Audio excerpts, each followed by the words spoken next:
Hi ladies, welcome back to my channel. If you're new here, my name is Aisha. I'm a certified trauma-informed coach and manifestation guide.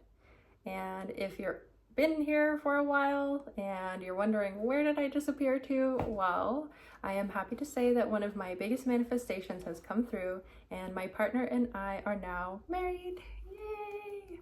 So that was a really big process and I had to go through a lot of trials and tribulations within myself to resolve some old patterns, so I'll definitely be going into that in future videos. Today's video is actually going to be about how manifestation can be a form of practicing your faith and growing closer to your higher power. Whether that higher power for you is source energy, your higher self, God, Allah, however you want to call your higher power. So without further ado, let's get into it.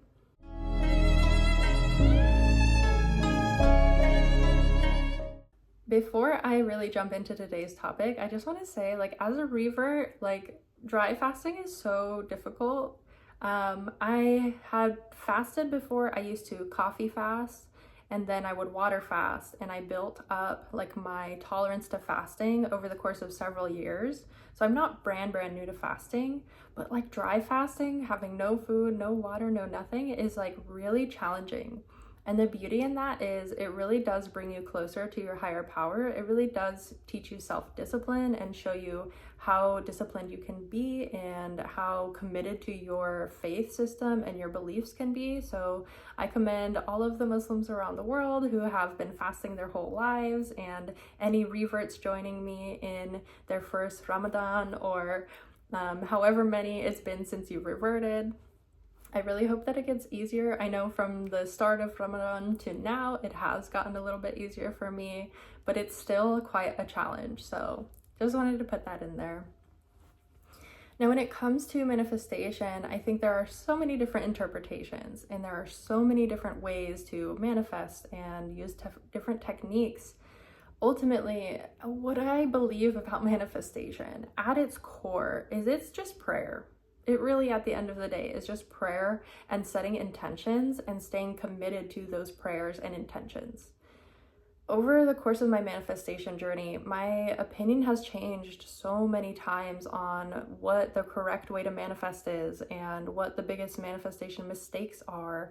And I have personally evolved into a completely different person. And when I say completely different person, I mean I am so different that when I look at pictures of myself from years ago, I'm I don't even know who she is. I don't even know that person because she is so far from where I am now. I have manifested a much better version of my self-concept and how I see myself and how I move through life. And honestly, that is the purpose of all of this, is to evolve. It's to invest in yourself and become the best version of yourself, of you, that you can be. So when it comes to manifestation, affirmations are like incantations, and inner conversations are very much like prayers. And the dedication that is required to apply yourself to any type of faith or any walk of life, that principle applies to manifestation as well. So there's really no separation between worshiping a higher power and manifesting. When it comes to understanding how manifestation works, there are some definitely differing beliefs and opinions. But to me, it's all about practicing spirituality and using the tools that are available to me that are within my religion, that are within the beliefs I've always held, even prior to when I reverted to Islam, that strengthen me as a person, that help me to strengthen my ability to endure difficult times and to really embrace the highs and lows of the journey, knowing that every moment is fleeting. So if you're going through hardship, that is not forever. And also, if you're going through something really happy and joyful, that is not forever. And we need to be able to cultivate a perspective and a wherewithal to endure the difficult moments, knowing that we will also find rewards in the near future, and to cherish and feel grateful for the abundance that we are experiencing, knowing that that also won't last forever. I know this can be really difficult if you're in your single season, or if you are living paycheck to paycheck, or really struggling with whatever goals you're trying to manifest, especially when it comes to health. So what really sparked my manifestation journey was, in fact, my health. Not just my physical health, the health of my vessel, but my mental health and my spiritual health as well. I found manifestation at a point in my life I was so low and I was so tired. I was absolutely exhausted of who I was and the environment I was living in and the life that I was cultivating. And I had had enough. So I was like grasping at straws for whatever way out I could find. And looking back on my journey, I understand why sometimes I would watch content and it wouldn't fix the issue because I couldn't hear it. I couldn't comprehend it. I couldn't understand it because I wasn't there in my journey yet. And so as someone who has gone through so many evolutions and so many cycles in understanding manifestation and applying it to my life, I have to say, don't be hard on yourself. Wherever you're at is exactly where you need to be. And Allah knows best. Like, wherever He's placed you in your life, it's to get you to the next step. And there will always be a next step. It might not happen how you expect it, but it's not up to you to decide the how. It's up to you to decide what you want and to pursue that. And what I didn't understand then that I do understand now is pursuing something over that period of time when you're not seeing movement is the point. The point is that if you really want something, it doesn't matter how long it takes you to get it. It doesn't matter what you have to do or who you have to become in order to achieve that desire. You're gonna do it. And so when I was cultivating my faith, when I was growing this belief in me that my higher power would take care of me, I had no evidence. I mean, I was in such a distressed place where nothing in my life was what I wanted it to be. I wasn't happy with where I lived. I wasn't happy with how I lived. I wasn't really able to fully appreciate the people around me because I couldn't even appreciate myself. I devalued myself and I made a lot of excuses and I wasn't as disciplined as I could be. And that's because I didn't have this structure that I now have with Islam to keep me on track. And one of the prayers that I pray daily now is to keep me on the right path. Whatever my path is, whatever my highest purpose is, whatever I'm meant to do to serve Allah, like, please, Allah, keep me on that path. Because since being redirected in my life and beginning my relationship with this faith, I have had nothing but good things happen to me. And, you know, whether you want to chalk that up to coincidence or whether you're a true believer and you understand that like Allah will open doors as you deepen your faith in Him, however you want to take that, all I'm saying is that was my experience. When I leaned into my faith, when I invested in myself, when I said, I don't care how crazy it sounds, I know this to be true. I know that by doing my affirmations and by learning to love myself and by raising my standards and by, you know, upholding the beliefs that I have, my life is getting better consistently. That doesn't mean that I didn't have difficult moments in between. That doesn't mean that I never got sick or regressed or failed and fell flat on my face. Like, it doesn't matter that those things happened because I'm here today. And where I'm at is so beautiful and it is so fulfilling. And I know there is more to come. Inshallah, there's more to come. And, you know, wherever you're at in your journey, it can seem discouraging sometimes, but once you get to this state, once you get to this state of mind, this state of being where I am at right now, you can look back on your journey and go, it all makes sense now. I was not ready and I was not receptive or open. I was very resistant to a lot of the things people would say. And now that I have successfully manifested, you know, better health and stronger relationships and a positive environment for me to thrive in, so that I may plant my seeds of desire and continue to nurture them into reality, I get things so much clearer than I used to. So if you're watching this video and you're just like, I'm stuck, I've been manifesting, it's not working, shift your focus to, wow, I've come so far. Like, wow, I'm really dedicated to this thing I want. Like, wow, thank you, body, for keeping me alive. Like, thank you, brain, for keeping me functional. Like, change it into something to be appreciative of, that you're still here, that you're still trying. Obviously, if you're watching this video, you still care about what you desire. You still want what you desire, or you wouldn't be watching this video.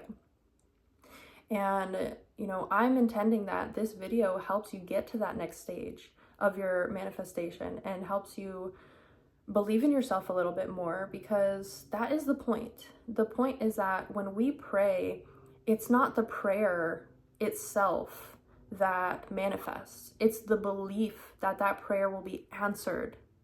It's the faith. It is the sheer refusal to believe anything else but you're going to get your manifestation.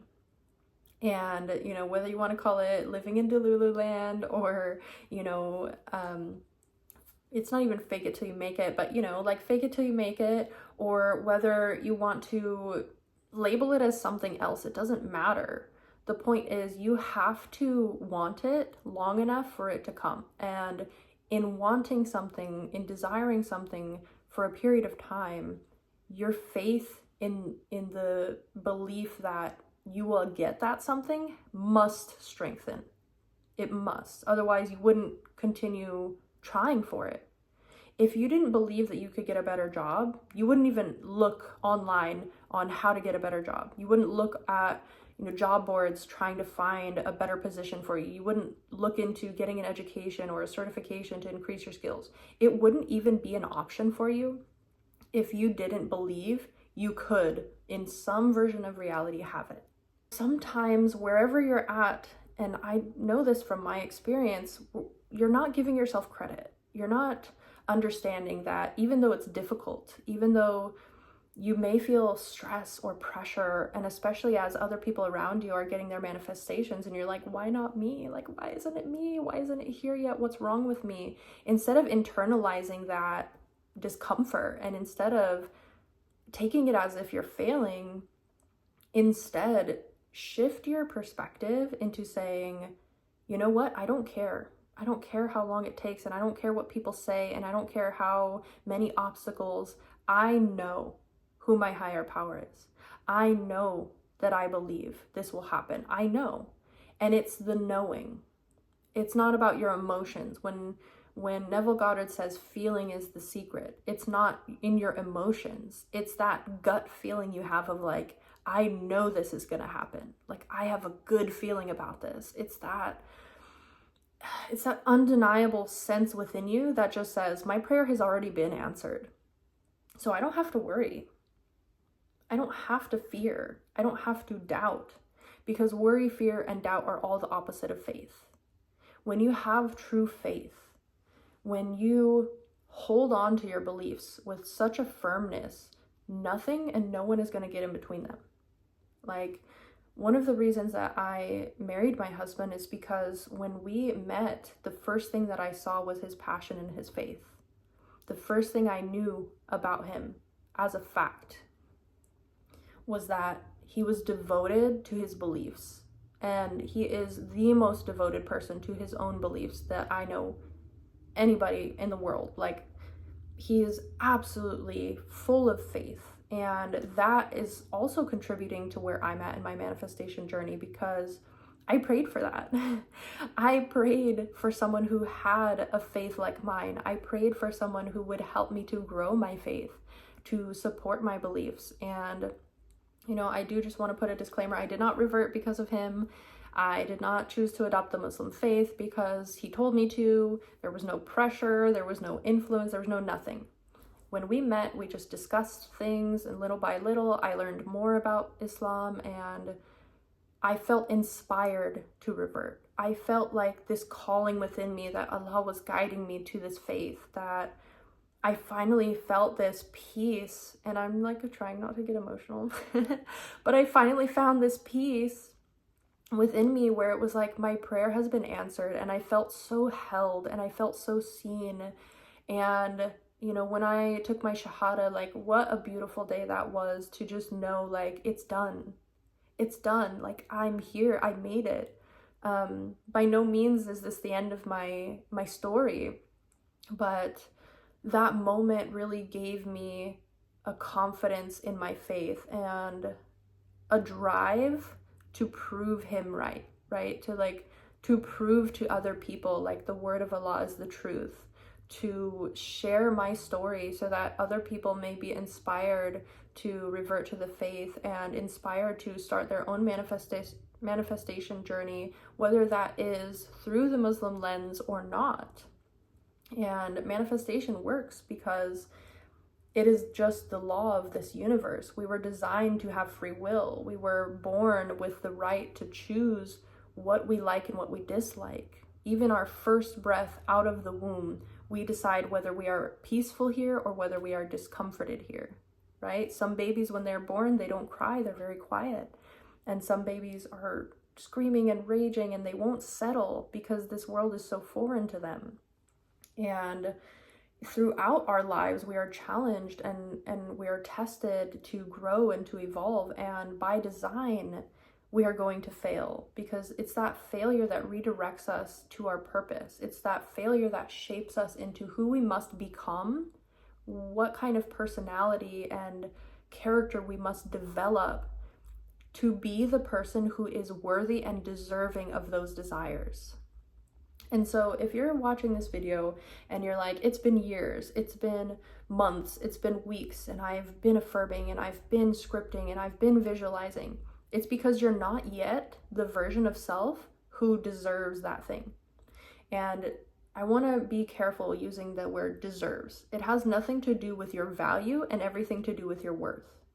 So your value is inherent. You are a human being. You are a creation of Allah.